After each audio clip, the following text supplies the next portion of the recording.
Assalamualaikum warahmatullahi wabarakatuh.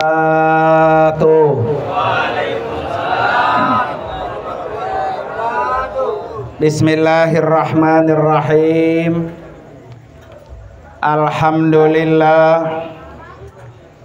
Alhamdulillahilladzi khalaqal mauta wal hayata liyabluwakum ayyukum ahsanu amala.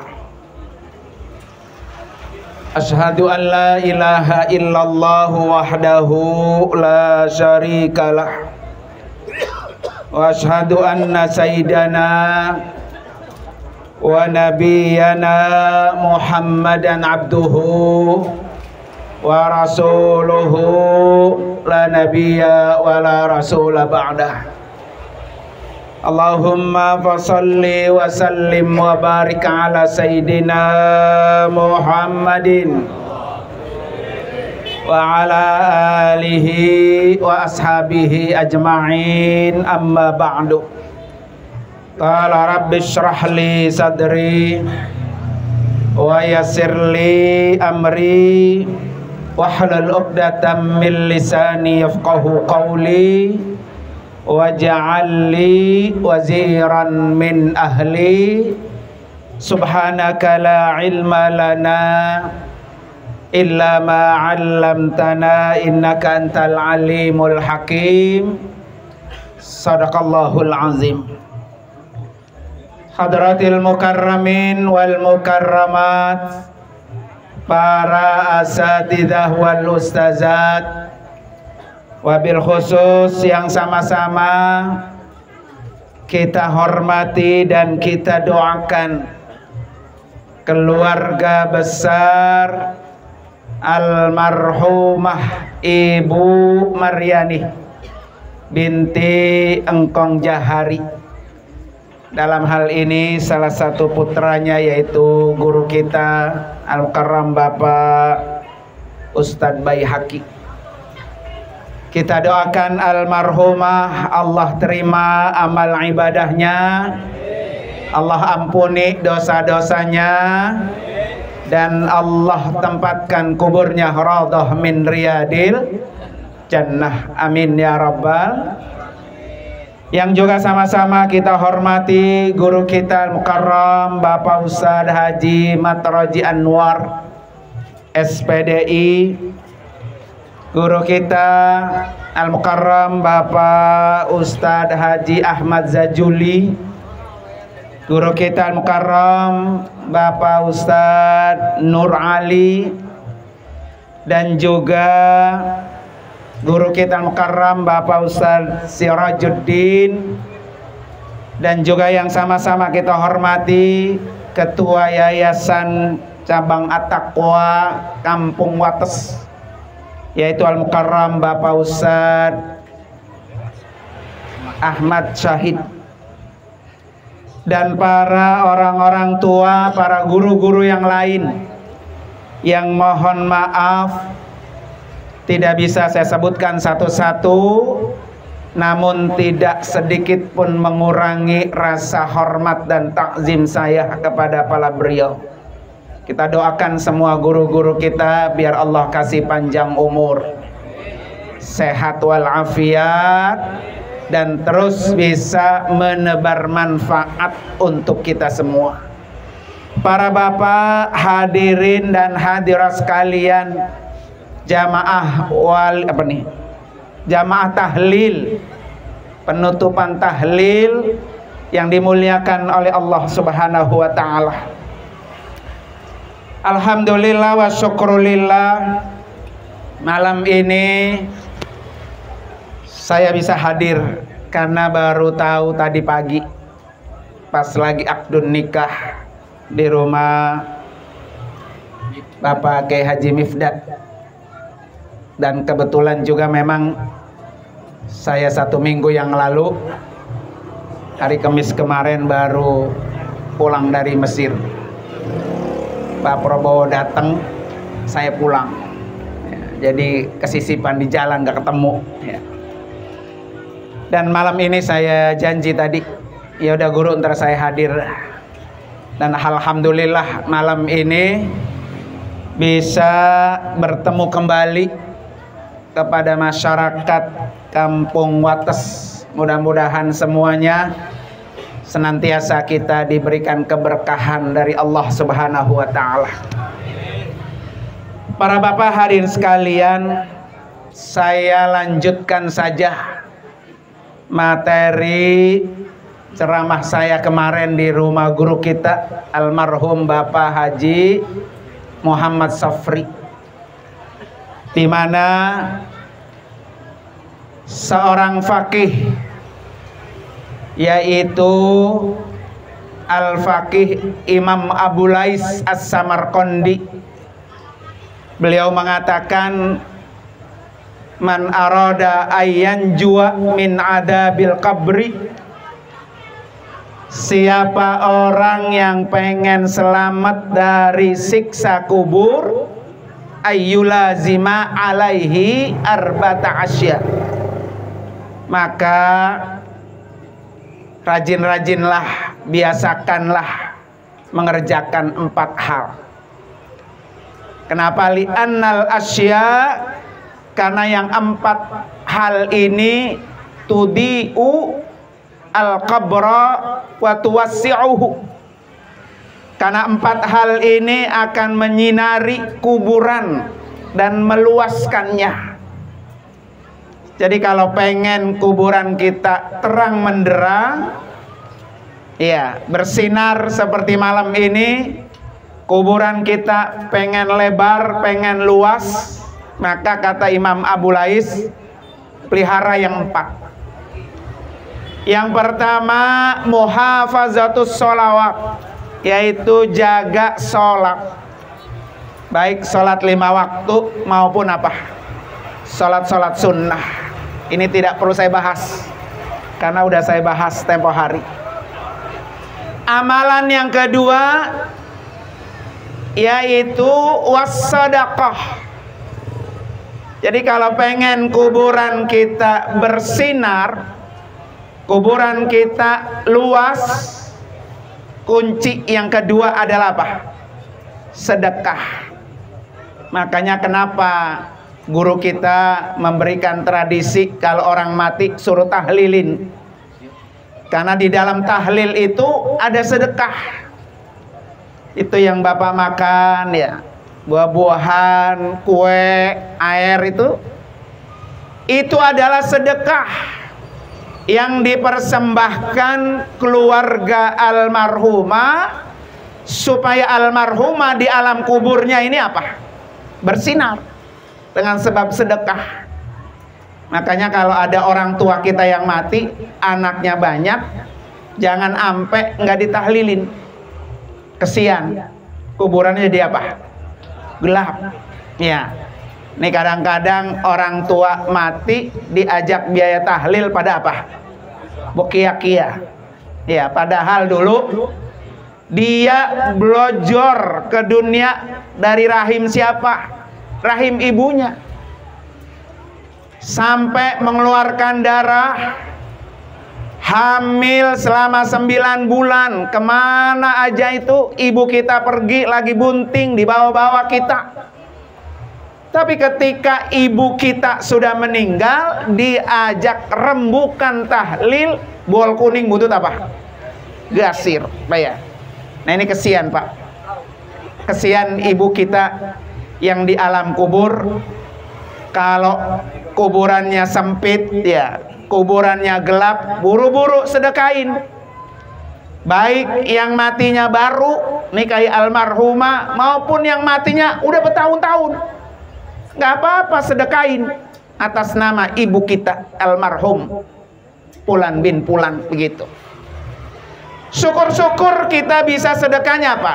Shadaqatun jariyah, sedekah yang pahalanya terus mengalir. Tambah enak tuh almarhumah di alam kubur. Ya, ciri-ciri orang mati husnul khotimah kalau orang itu punya amal jariah. Jadi kalau kita pengen mati husnul khotimah, maka yang masih hidup nih kita kerjakan yang sedekahnya yang jariah tuh, yang ngalir. Ya, itu ciri-ciri orang mati apa tuh? Husnul khotimah. Kalau sedekah yang malam ini nih, bentuknya sedekah konsumtif namanya. Habis dimakan, besok diapain? Buang ya. Tapi kalau bisa Pak, kita bersedekah buat ibu kita, buat orang tua kita, yang sedekahnya apa tuh? Jariah, ngalir terus. Ngalir terus. Apa itu? Wakaf tanah, wakaf bangunan, untuk sosial, untuk masjid, untuk madrasah, untuk taklim, untuk Al-Quran Pak ya. Wakaf Al-Quran, wakaf sanyo, jetpam, buat kepentingan umum, itu sedekah jariah tuh. Ngalir pahalanya. Mana yang kita bisa, kita niatin buat orang tua kita, biar orang tua kita yang di alam kubur, kuburnya apa? Terang. Kuburannya apa? Lebar, luas. Dengan sebab apa tuh? Sedekah. Makanya malam ini alhamdulillah Pak ya, almarhumah kita yakin beliau gembira. Semakin banyak yang hadir, yang mendoakan, semakin banyak sedekah yang dikeluarkan. Ya, baik konsumsinya, baik nanti beseknya, baik tadi fidyahnya Pak. Masya Allah ya. Paling kagak nih buat anak menantu almarhumah Pak ya. Besok sedekahin. Ya, kali gede mak nggak bisa Pak ya.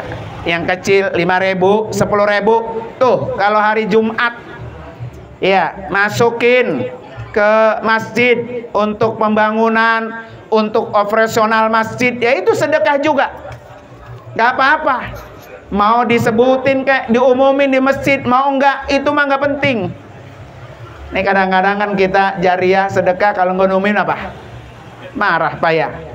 Yang penting kita sudah niat bersedekah untuk orang tua kita yang di alam kubur.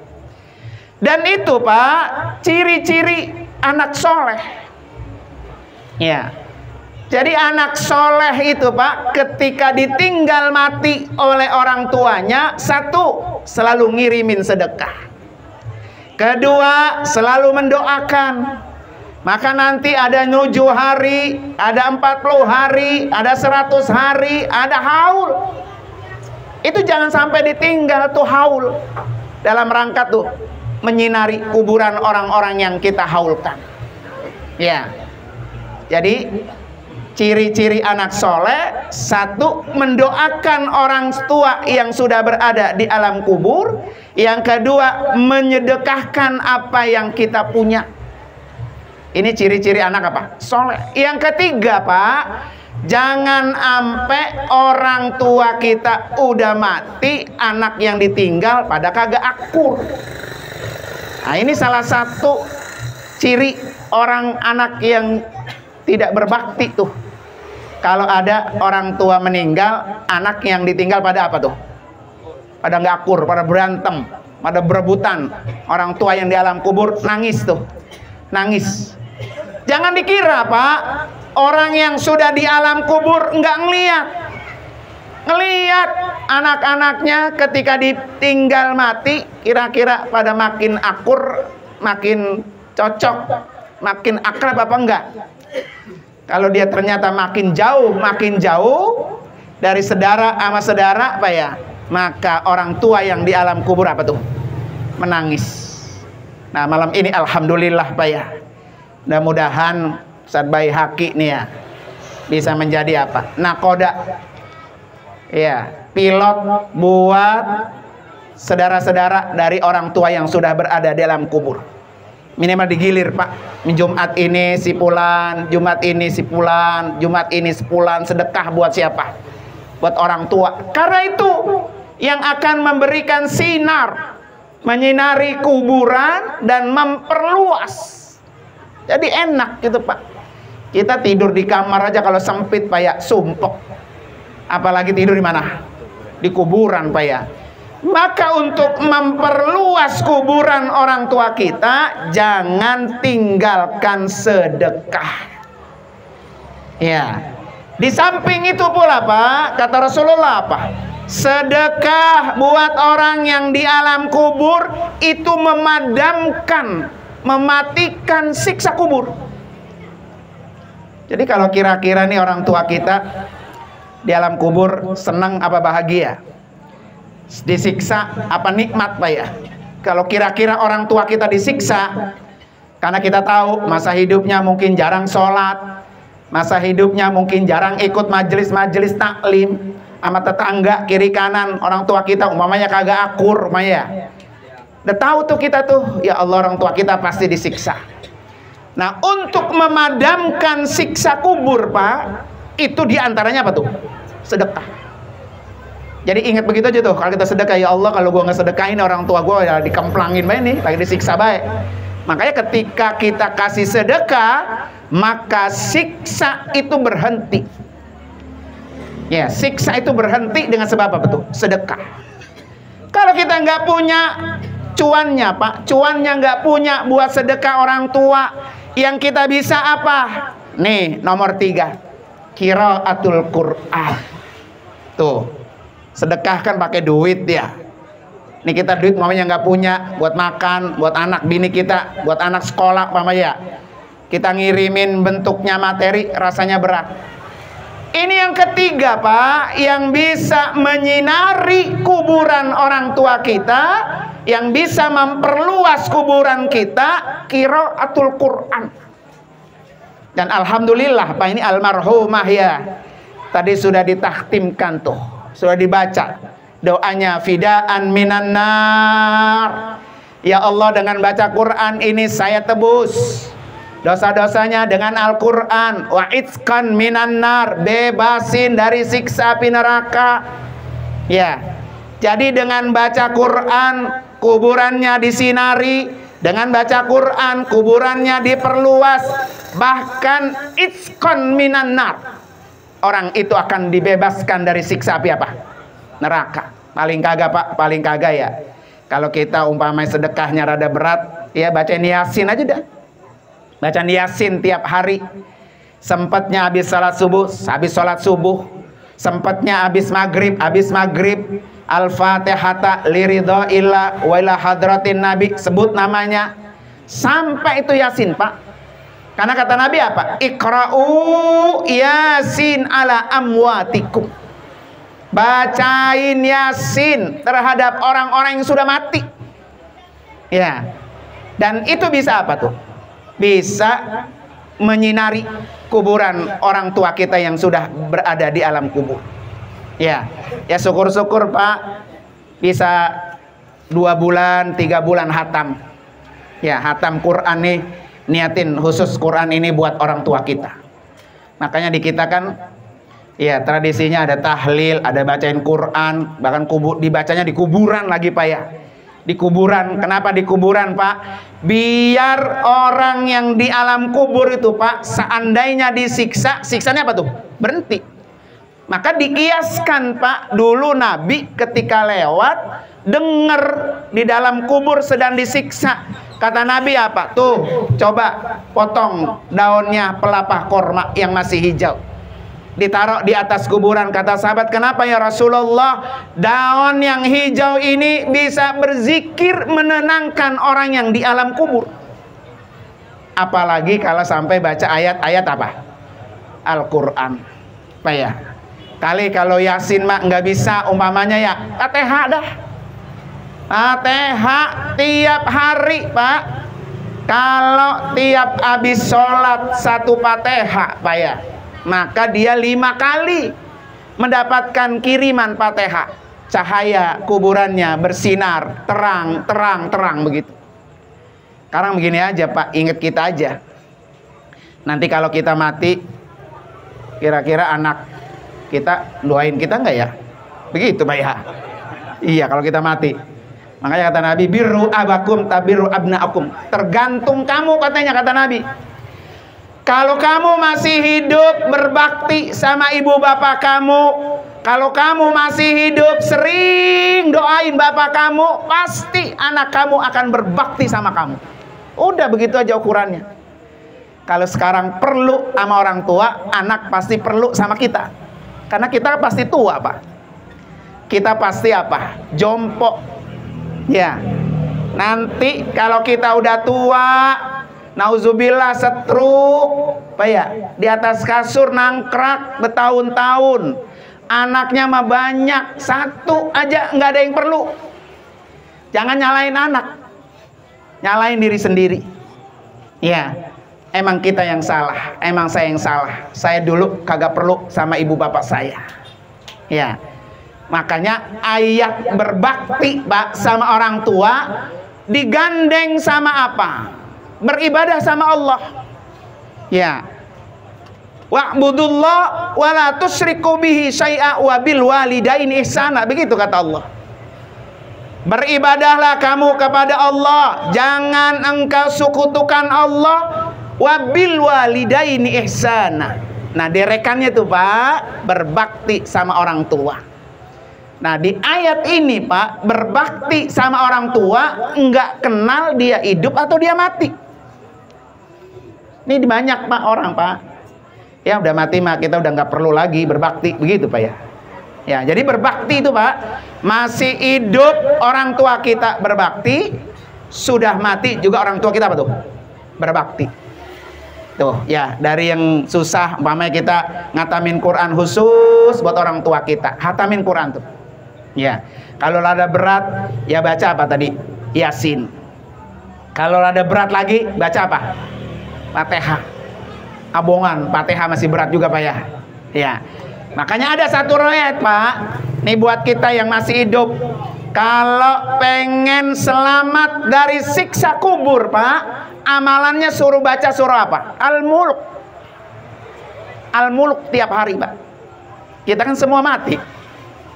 Kita mati nanti itu kira-kira kita di dalam kubur bahagia apa sengsara?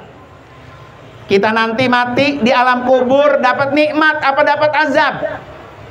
Nah, tinggal raba-raba masing-masing dah Pak ya.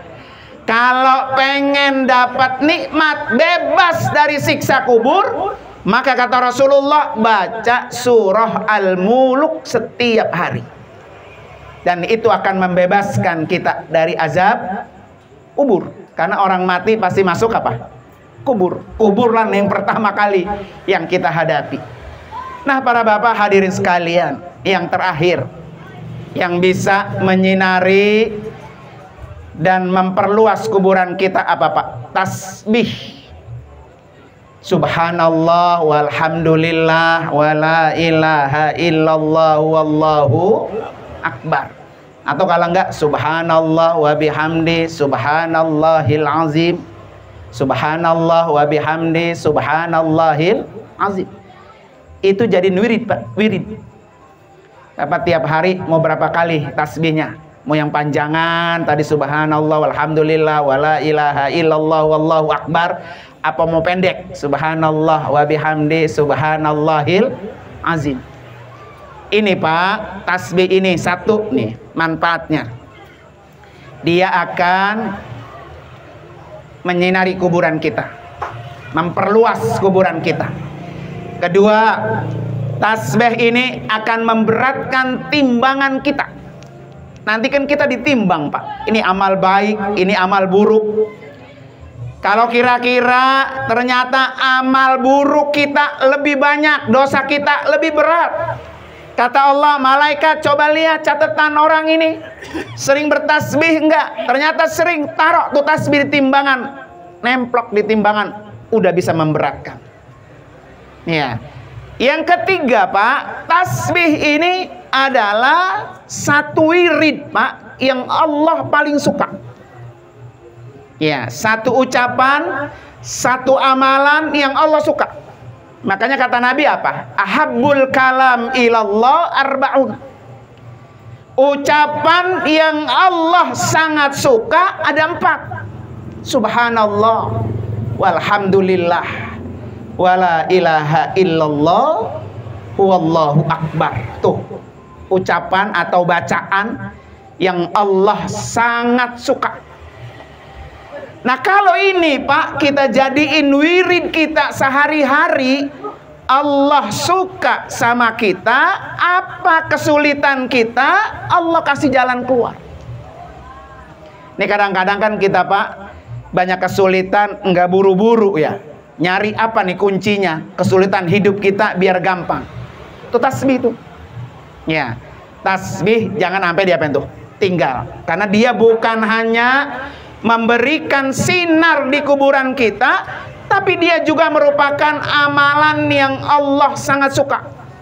Udah, sambil jalan dari rumah kemana Bapak pergi ya, subhanallah walhamdulillah wala ilaha illallah wallahu akbar, mau 100 kali sehari, mau 1000 kali sehari, nggak apa-apa ya. Yang penting kita sudah punya celengan buat kita nanti masuk ke dalam apa? Kubur. Makanya kenapa Pak, dari sekian amalan seseorang Pak, cuma tasbih Pak yang ada sholatnya. Sholat sunat apa? Tasbih. Ya, yang dibaca apa? Ya itu tadi itu yang 4. Berapa satu rakaat kita baca tasbih itu? 75. Dan sholat sunat tasbih 4 rakaat. Berarti kalau kita sholat sunat tasbih 4 rakaat, sudah 300 tasbih yang kita baca. Dan sholat sunat tasbih ini Pak, salah satu oleh-oleh Nabi buat pamannya. Siapa Pak? Abbas. Paman Nabi namanya Abbas. Abbas ini adik kakak sama Abdullah, bapaknya Nabi.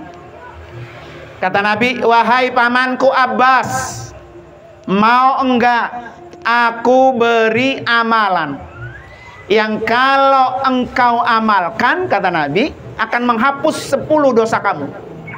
10 Pak. Dosa yang jauh ya, karena mah jarak jauh bisa dosa Pak ya. Dosa yang dekat, dosa yang lama, dosa yang baru bisa nih kita bikin dosa. Dosa yang sengaja, dosa yang tidak sengaja, dosa yang terang-terangan, dosa yang sembunyi-sembunyi, dosa yang kecil, dosa yang besar. Kata Nabi, 10 dosa kamu akan dihapus kalau kamu bisa lakukan setiap hari 4 rakaat sholat sunat tasbih. Maka kata Nabi kepada pamannya apa? Kalau mampu sholat sunat tasbih ini kerjakan tiap hari.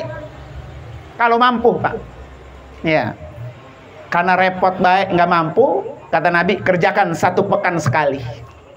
Mau tiap malam Jumat ke sekosongnya kita dah Pak ya. Mungkin sholat malam Jumat pahalanya lebih besar. Malam Jumat kita tasbih. Tasbih itu Pak boleh siang boleh malam. Kalau malam 2 rakaat salam, 2 rakaat salam. Kalau siang 4 rakaat sekaligus tanpa tahiyat awal.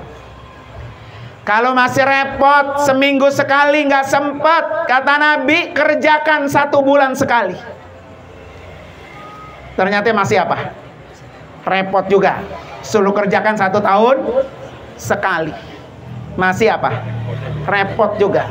Suruh kerjakan seumur hidup apa? Sekali. Pernah Pak, seumur hidup sekali kita pernah sholat tasbih. Jangan sampai mati Pak, belum pernah ngerasain sholat apa? Tasbih. Padahal tasbih itu yang akan menerangkan kuburan kita. Tasbih itu yang akan memperluas. Tasbih itu yang akan menambah beratnya timbangan kebaikan kita. Makanya kalau ingat itu Pak, ingat itu ya. Sayang tuh orang ninggalin sholat sunat tasbih. Kalau tiap hari mah kali ya. Kebangetan bagus Pak ya. Kebangetan bagus, paling kagak apa? Seminggu sekali dah, seminggu sekali. Dan ini tasbih yang akan membuat kuburan kita apa tuh? Bersinar.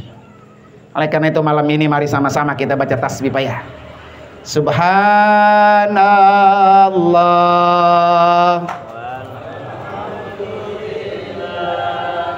wala ilaha illallah wallahu akbar wala haula illa billah Subhanallah walhamdulillah wala ilaha wallahu akbar wala haula wala quwata.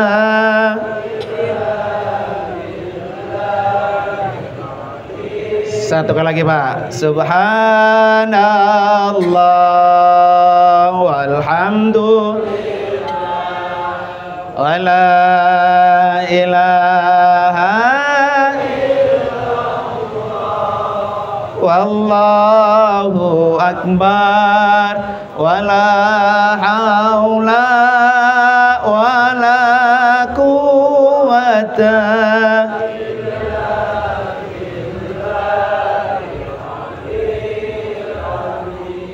Dah Pak, PR saya selesai dah tuh ya. Ada 4 amalan yang bisa menyinari kuburan dan memperluas. Mana yang bisa kita kerjain? Sholatnya dipelihara, jangan sampai ada yang bolong. Ya, kalau punya utang-utang sholat, buru-buru apa? Bayar, mumpung masih hidup. Kalau udah mati, ngandelin anak suruh bayar utang sholat bapaknya, bayar kagak? Buru-buru, bayar. Yang kedua, banyakin sedekah. Baik sedekah materi maupun sedekah yang bukan materi. Ya. Kemudian banyakin baca Quran sebagai teman kita.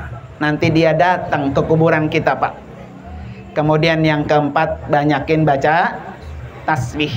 Mana tuh yang bisa kerjain? Ya syukur-syukur apa? Empat-empatnya, sholatnya bagus, sedekahnya bagus, baca Qurannya apa?